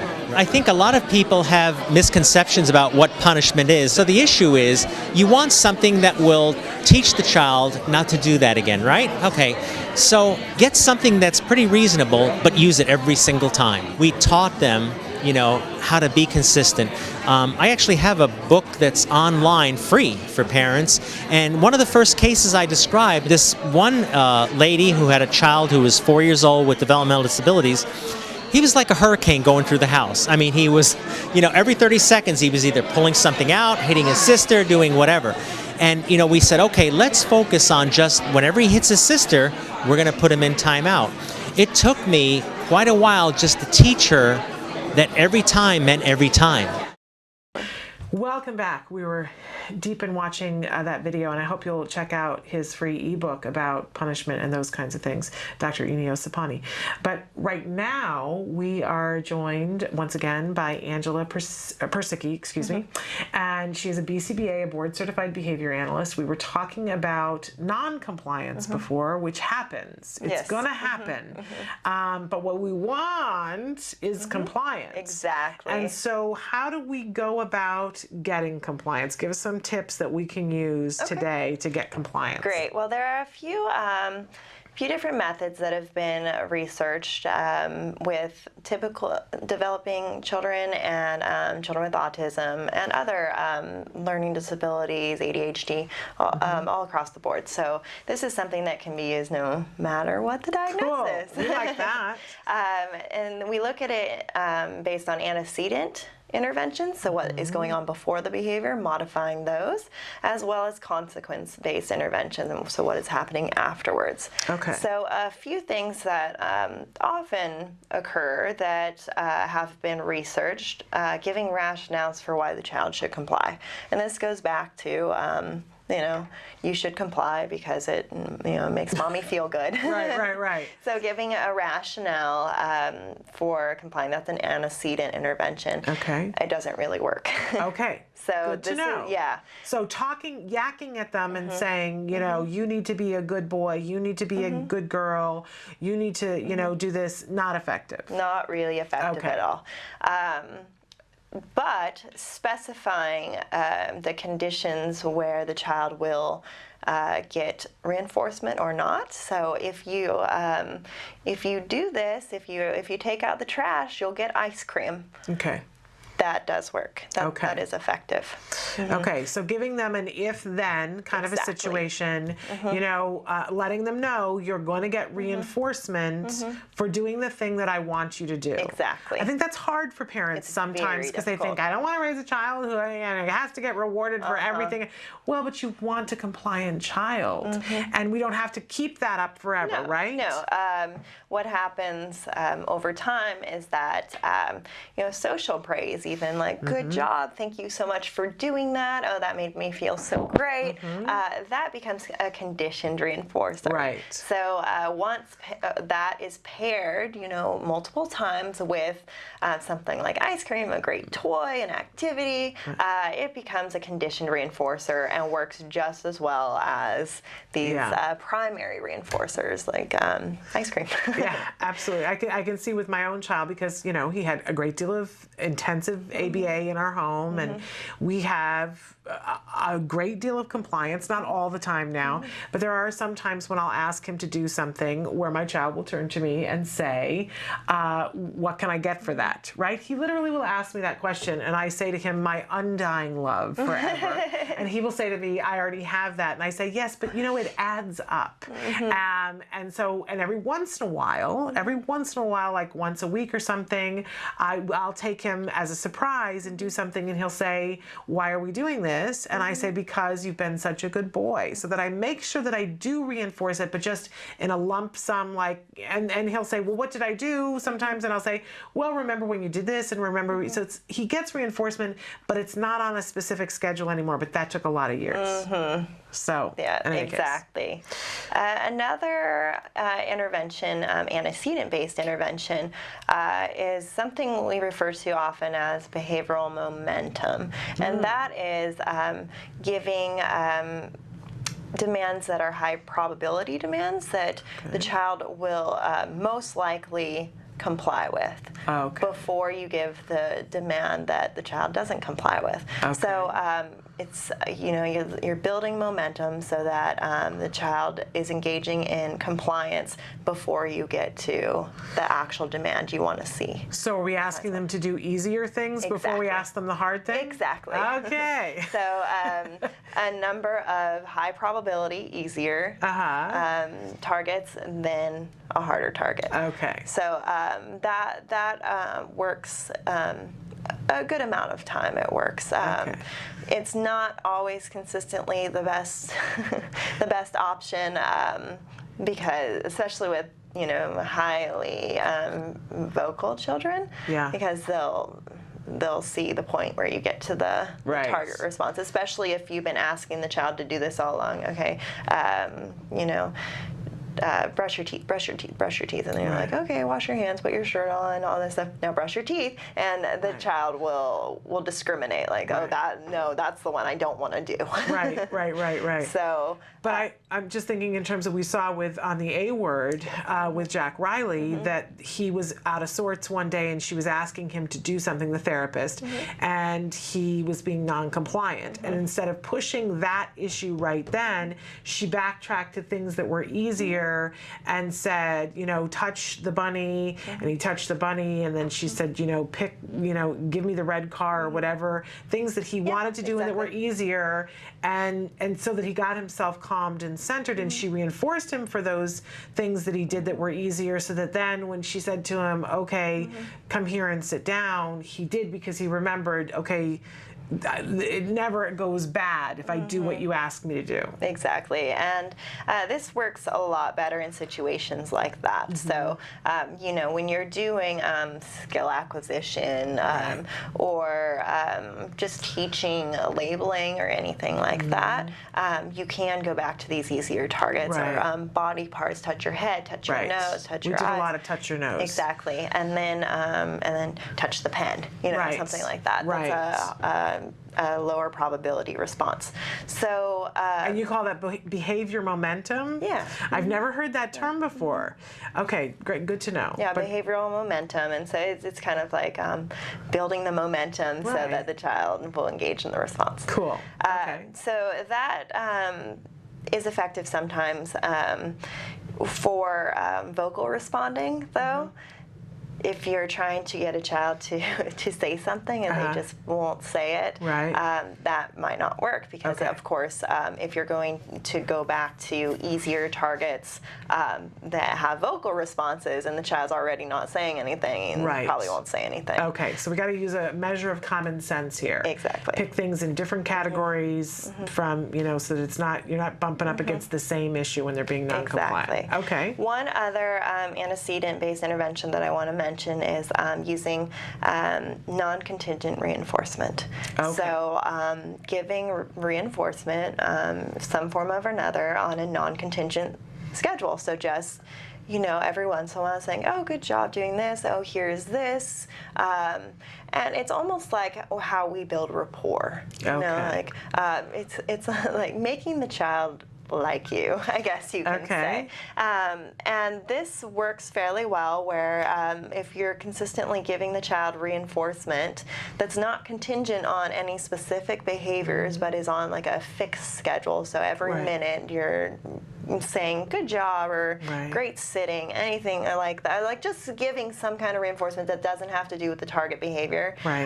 This often increases compliance in general. I think, you know what else is good about it when we're doing non-contingent, when what you're talking about, and praising them on a regular basis, like literally saying every minute I'm going to praise them, is that when our child is not being compliant, we get into a mode where everything is horrible. We just do. We get emotional about it, don't we? And we go, oh, my kid today, you know. We're in that mode. But if we're focused on praising them and finding excuses to praise them, it shifts us. And I do think that shifts them as well. Exactly. You know, it's that old thing of if somebody asks you to look at everything blue in the room and you see all kinds of blue things, and then they say, okay, what was green in the room? And you go, I don't know. I was looking at the blue things. If all we're seeing is the non-compliance, we won't see all the times that they are being compliant and all the other good things that are going on. I think it does something for us that's really beneficial. Gets us out of the gutter. And out of this constantly giving demands. Yes, the yes. Yeah, exactly. So those are a lot of, this is what research focuses on for what is happening before the behavior occurs. And like I said, some of them aren't as effective as others. You know, giving rationales is not very effective, and then the other ones can be effective. And then we'll move into consequence-based. Okay, maybe we should take a break and come back and talk about consequence. But in terms of the antecedent ones, we're looking at not just naggy, doesn't work, but we are looking at building momentum, having them do things that are easier, and finding a schedule that we're praising them on a regular basis for things that don't have to do with the behavior. Really, really effective. Okay, great. That is for antecedent, for compliance. All right. Let's take a break, and when we come back, we're going to talk about consequence strategies for getting compliance. This is good stuff. Stick with us. I am Karen Driscoll. I'm a Marine Corps wife and mother of 3. My oldest son has autism. The strains on our typical military families are extraordinary. You add on the challenges of autism, access to care issues, and at times having to pay for effective treatments, and these families are pushed to the brink. We've lived in 5 different homes. That means 5 different medical communities, 5 different school districts, and 5 different state-run programs. The biggest challenge I face as a mother is going from bottom of wait list to bottom of wait list, never getting access to the effective services our children require. I feel like I'm constantly fighting for these services. We are working on a bill in Congress called the Caring for Military Kids with Autism Act that works to true up these policy deficits. You ask any service member overseas today, what can we do for you? They will always answer, please take care of my family at home. Visit autismspeaks.org. Welcome back to Autism Live. Our special guest right now is Angela Persicke. She's a BCBA, a board-certified behavior analyst, and we have been talking with her today about compliance. And we talked about non-compliance and how difficult that is, and we've talked a little bit about how to get compliance with antecedent modifications, but right now we want to talk about how to get compliance with consequence strategies. Exactly. All right, so tell us. Okay, so the most effective that the research has shown strategy for doing this is differentially reinforcing compliance. Okay, you're going to have to explain that to all of us, myself included. And that means reinforcing compliance as compared to any other behavior. So giving a specific reinforcer something really great for the child complying in anything. In anything? Anything. Okay. And this is probably at first, especially if you're seeing a lot of non-compliant behaviors, you want to really focus on reinforcing any instance of compliance. So for instance, if my child has been really miserable about going to bed, what I'm going to do, one of my strategies is that all day long, I'm going to find every possible thing that I can praise him for where he was compliant. And that's going to help me be able to get him to be compliant at bedtime. And even at bedtime, reinforcing pre-bedtime routines. So even if he gets his pajamas on, like really reinforce that, the behaviors that move him towards getting into bed. Okay. So you want to reinforce instances of compliance, and this is initially, and then as you're seeing compliance in other situations, but not necessarily in, the bedtime behaviors, then you're going to only reinforce compliance with those behaviors for a specific really highly preferred reinforcer. Okay. Okay. So I'm finding opportunities. So it's sort of like, again, building momentum, because I've set up a circumstance, I've created an environment in which the child is being compliant with other things and being praised and being reinforced for it. So I'm going to set myself, the rationale is set myself up for success, because if he's been compliant and been reinforced, he might be compliant with this. Exactly. And research shows that that's effective. Yes, okay, it shows that if you're reinforcing general compliance, that the child is more likely to comply in the future to obtain that same reinforcement. So this is usually paired with maybe another antecedent-based intervention. Okay. So you're pairing a few of these together. But when you're not seeing compliance, a lot of times what we do is this 3-step prompting procedure to get compliance. So it starts with a vocal prompt. So get into bed. Bed this one might be a little bit hard to explain with this procedure. So if we're looking at touching your head. Okay. Let's say you're doing body parts, touching your head. So a vocal prompt, touch your head, and then you accompany it with a model for the second step. Okay. Touch your head like this. Okay. And then the third one will be physical guidance. Okay. Touch your head, and then you move the child's hand and touch their own head. The research points to the physical guidance as aversive. So the child will comply to not have to be physically prompted. Okay. So to avoid having to be guided in this procedure, the child will avoid it and actually comply. Okay. That's what we see. So this is called the three-step prompting procedure, compliance procedure. So the first one is the verbal, the vocal. The second one is modeling vocal plus model. Okay, vocal plus model. And third one is vocal plus full physical. Full physical. You're gently guiding them through the behavior themselves. Okay. Exactly. So, I mean, getting into bed is a little different, but also you want to put all behaviors on extinction. So, and explain what that is, because if we have a viewer who this is their first time. Okay, yes. So putting them behaviors on extinction is pretty much ignoring all behaviors that are occurring and only reinforcing compliance in the situation. And an important distinction, though, is ignoring the behavior, not ignoring the child. Exactly.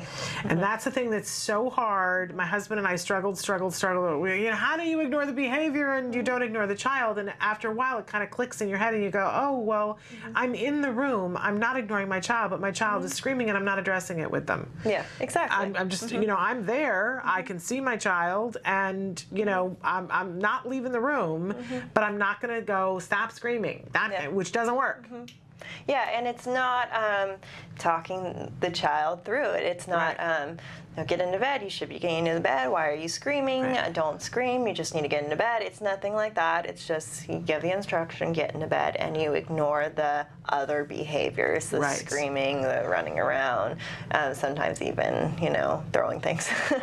Anything that comes along with that, you don't attend to those behaviors.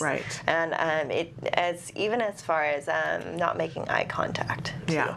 And you can, if your child is throwing things and doing all that, you can go over and move things to a safe distance so that they can't take anything else. We can response block. It doesn't mean we have to let them hit us. We can, if they reach up to hit us, we can block and do that, but we're not going to then have a conversation with them. Like you said, we're not going to make eye contact about it.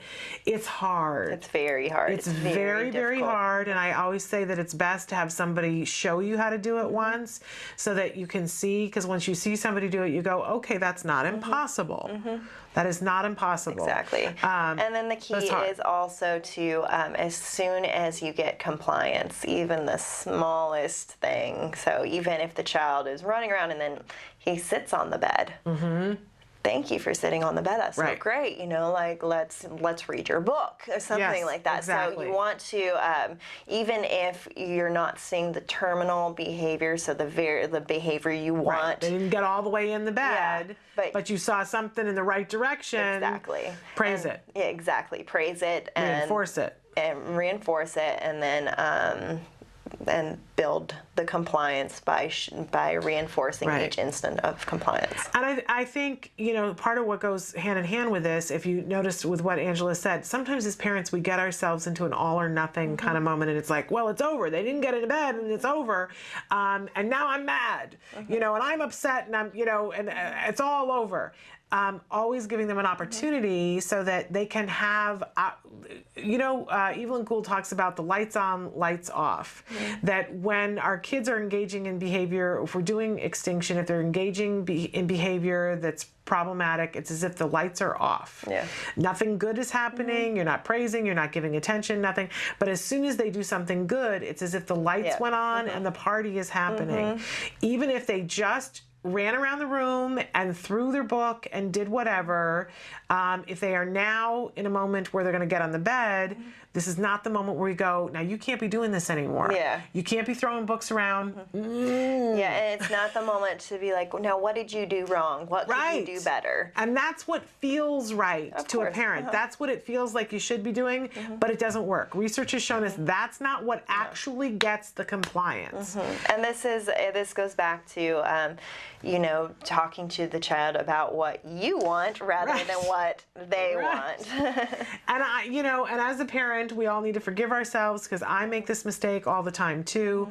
But we have to remember what the end game is. We want the compliance, not to lecture them. Afterwards, you can leave after they're snug in bed and have gone to sleep. You can go in and lecture the mirror and go, I can't stand it when you do that, and I wish you wouldn't do that, and I wish you would remember, and do the whole lecture in the bathroom. But it isn't what gets it done. Exactly. That's hard. And it's hard, and it feels very unnatural, because what have we been doing forever, and what have our parents been doing? And this is just our pattern of behavior that we've engaged in. But once you get to a point where it's not working, that's when you need to realize you need to do something different. And as a parent, it's also important that you don't have a second adult in the room or in the house that's going, well, we have to make sure that they understand, or why did you let him get away with that, or he needs to learn a lesson, or she needs to be taught. Those are the people you have to say, I will deal with you later. Exactly. Please step outside the room and we will talk about this later, but not now. And especially when you have a child that may not understand a lot of, these communication sequences that we engage in. What would be the point of talking to them, about all these things? Why would you explain something to that the child will just sit there and blankly stare at you? So important that we ignore the behavior, not the child. Exactly. It's hard, but you can do it. Like from time to time, you know, I make a mistake and don't do that, but I have been able to do it. And of course, if the child starts engaging in behaviors that are dangerous to himself or others, you can still ignore the behaviors but block it. Yes. Block it. Don't talk about what's going on. Like you said, put things in a safe place so they can't be thrown. You can even block the child from hitting, but you're not sitting there looking the child in the eye the whole time and saying, stop hitting, stop doing this, stop, stop, stop, stop, stop. No, it's just blocking it and waiting for compliance. Right.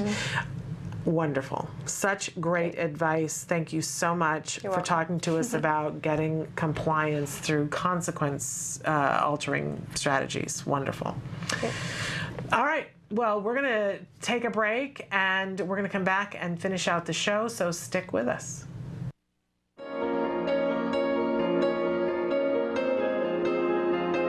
ACT Today, or Autism Care and Treatment Today, was founded in 2004 by several passionate parents who believe that access to early, effective treatment is vital for individuals with autism.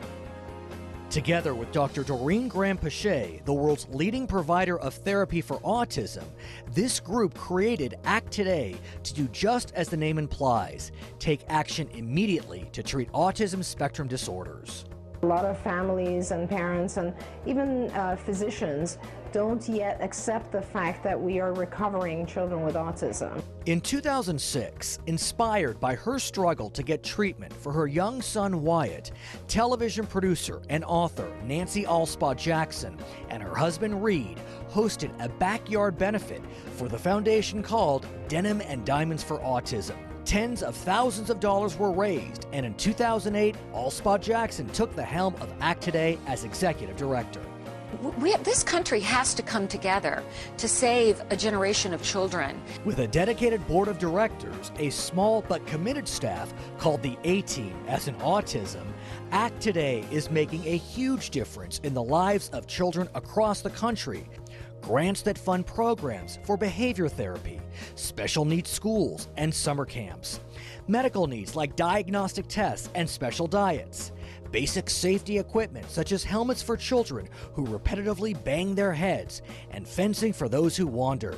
Assisted technologies and assistance dogs. Hi, my name is Max, and I love my iPad too. It's so great. I can take photos.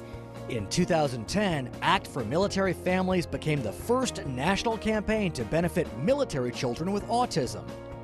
I'm Joe Montaigne. As a father of a daughter with autism, I know the challenges that brings.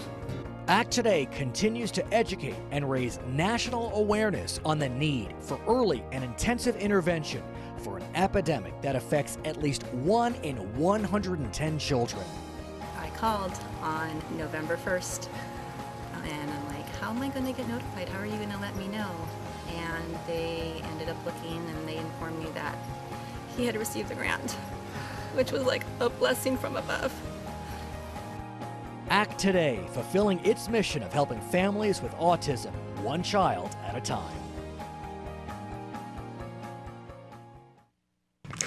Welcome back. We're here at the end of our show, and there's so much more that I want to say and so much more that we want to cover, but thank heavens we can come back tomorrow at 10 a.m. Pacific Standard Time to be with you again. As this show ends, I always like to remind you that the conversation continues. If there's anything that we talked about today or on any show that any expert ever has said that you didn't quite get, and believe me, some of the things that we talk about, extinction and some of the verbiage that they use, the differential and the non-conditional and all of those things, if they're not abundantly clear to you right now, stick around, because in time they'll start to make more and more sense to you. But Emily's cycling through some of the different ways that you can get in touch with us so that you can say, I didn't get it. I didn't get the differential reinforcement. I don't understand how it applies to my child. You will not be the only person. So don't feel bad about that. But ask the questions that you want answered. Ask about, topics that you would like for us to cover on the show, or individual questions, whatever it is. We love to be able to converse with you. We love to know what's on your mind. I didn't get to the question of the day today, but I promise you that I will leave time tomorrow for us to get to the question of the day, because I want to know if you had a grant for between $1,000 and $5,000, what you would spend it on. I think that's going to be really interesting. I can't wait to see what you guys wrote. We just didn't have time today. So let me remind you about some things that are happening tomorrow. We'll be here at 10 a.m. live, Pacific Standard Time from 10 till noon, and at 11 o'clock we'll be joined by Dr. Jonathan Tarbox. And he is also going to be talking about a wide range of topics and taking your questions. Again, a research-based person, but an autism expert and someone who is so great at putting things in words and in ways that we can all understand, which I really, really enjoy. I want you to know how much I appreciate your time here with us, and that when you write in and when you call in, it is a wonderful thing, and everyone gets excited to be able to answer your questions. Sometimes it takes a little bit of time, but everybody is excited about it. So please participate with us, and not only will it hopefully help you, but help somebody else who's watching the show as well. I always say that it, has ripple effects. In any case, as I said, we will be back tomorrow at 10 a.m. And until then, I hope that you will please give your kiddos a hug from me. Bye-bye for now.